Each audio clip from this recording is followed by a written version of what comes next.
the beginning of training our dogs how to do 2-on, 2-off for our contacts, like a dog walk, A-frame, or teeter. This is very easy to do at home. In fact, you can do the majority of the difficult part of this behavior all at home on a raised surface. I really like a Kano board. Climb tables are great. Even aerobic stair steppers, like in the aerobics class that they step up on, those are generally $30 to $40 on Amazon. They have a non-stick surface on the top, or a non-skid surface, so dogs don't have to worry about their back feet sliding off. Really love those, and they're super affordable. They can be a little bit too high for really small breed dogs like a Papillon, but generally for like medium-sized dogs and up, absolutely perfect. They're one of my favorite tools. So to start showing off, we're just going to lure our dog so that they have their rear up on the raised surface and their feet on the ground. Good. I use the word good as a duration marker. Good. What the duration marker does is it tells the dog to keep doing what they're doing and to not move. So instead of having to say stay, stay, stay, I'm able to just use my duration marker, and every behavior my dog does where I use the word good, they know that they're not supposed to move. When he is allowed to move, I'm going to give him the word yes, and I'm looking for him to self-correct and back up. Good boy. That tells me that he really does understand the criteria, that this is a rear foot behavior. It shows me that my dog has hind end control. If your dog does not have hind end control, this behavior is going to be very difficult. You might find that you are luring your dog into this position, 15, 20 times before they start to offer the backup. Very, very normal. Good. Good. This is a behavior Kit knows. Yes. So it's something he's used to, and he has already established and learned this behavior. Good. Yes. But this is the point I'm looking for. Good. Once my dog is backing up and correcting, I add in a front foot mat. And this is what's going to be essential, that as we start to increase the angles and changing where our body position is, that your dog knows to orient forward. Yes. So anywhere his feet normally land, I'm going to put that. Good. Good. Yes. And I'm going to start to change my body position, and I want him to know that this behavior is the same no matter where I go. Good. Good. Yes. I'm always going to give him his yes going forward. I want his attention going forward. I want him to anticipate reward forward. So that is where the reward placement is going to be focused.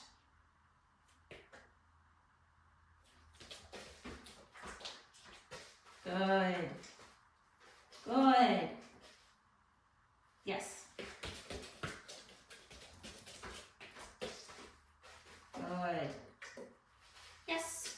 And I'm just going to start to slowly change the angle that my body is at.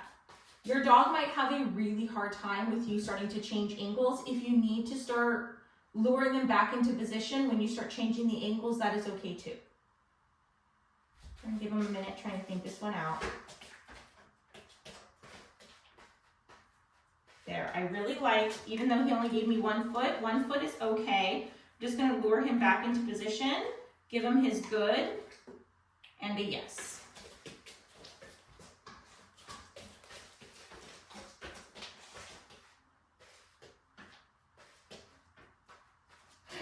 Good.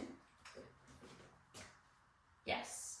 You can see I'm starting to get further and further away, and I'm at a more tight angle.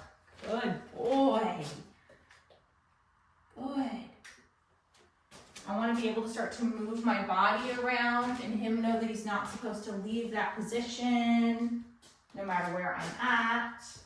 Good. Oh, yes. Sorry, buddy. That's a good dog.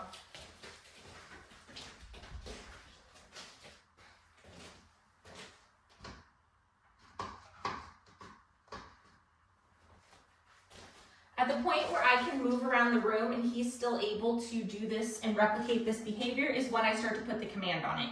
His command is touch. Good. Yes. Touch.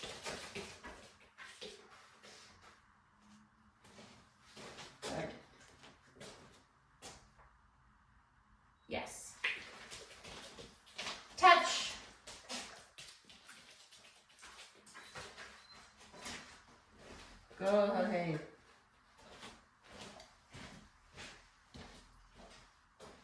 Yes. Touch. Good. I like that he's able to replicate this behavior even with me all the way behind him. He didn't try to orient toward me. Yes. Touch.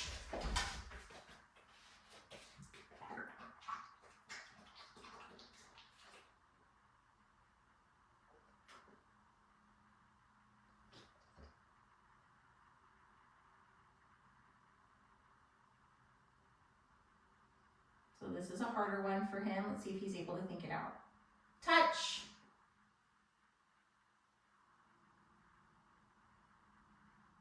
So I'm going to help him out. Lure him. Touch. Good. Yes. Touch.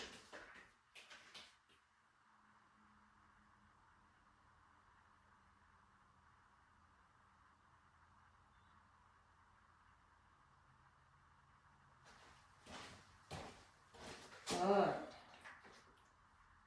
Yes.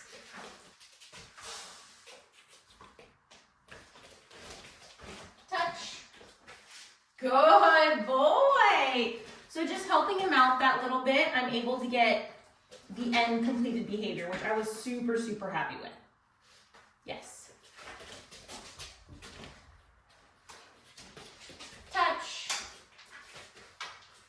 Good. Now I am super happy with that. I would think that that is a completed behavior. This is something I can always bring back out in practice and be able to refresh his memory, especially if, I haven't been able to get my contacts out for a few weeks, a few months. He's on rest right now for an injury, so this is a way of just kind of keeping his skills fresh without asking him to do anything that's high impact. This is actually one of the behaviors for him to rehab from his injury, so it's a great practice for him. Now I have a behavior that I can take to the field. He was able to learn it in a quiet environment, the home environment without a lot of distractions. And now when I go out to the field, when there's a bit more distractions or other dogs, he has a behavior that's been trained that I can now transfer to the dog walk or start to transfer to a teeter. Or an A-frame if you want a 2-on, 2-off for an A-frame. But to get that general behavior and on a cue, this is how I do it, and this will help immensely to be able to transfer over into class later. Good boy, Kit. Yes, you were super. Good boy.